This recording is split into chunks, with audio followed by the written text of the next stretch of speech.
Okay, so my first question is, you mentioned betraying your subject. How do you know?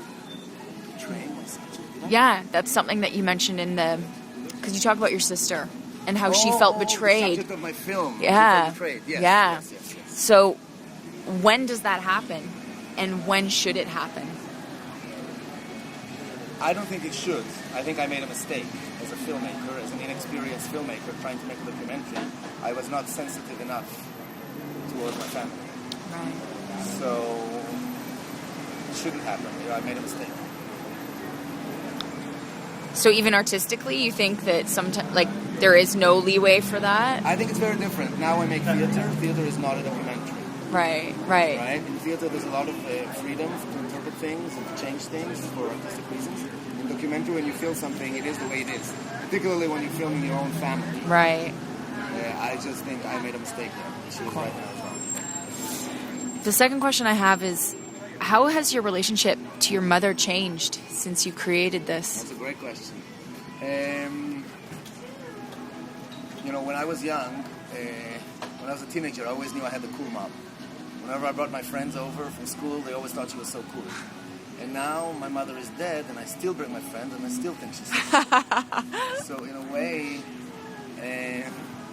that part of the relationship has stayed the same. I think the relationship with a dead loved one continues, but it becomes one-sided. So I can still be proud of her when I show it to my friends. But she can't talk back. Right. So I think, every time I think about it, it's like it happened yesterday. Right. And it never gets easier in a way. But I don't go there as often. I don't stay as long. And so I'll give you another example. When she died, shortly after she died, I would dream about her a lot. And whenever I did, the dreams were so realistic. I would wake up, remember that she's dead, and start weeping.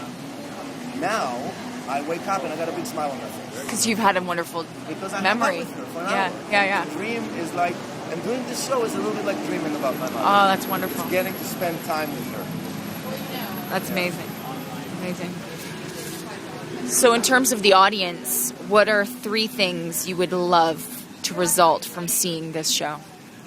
Well, I think that the show forces people to feel things, and I think it's good to feel things. Oh, I agree. And whether there's a lot of sadness in the show, there's also some funny, there's also a lot of love, there's a lot of emotions.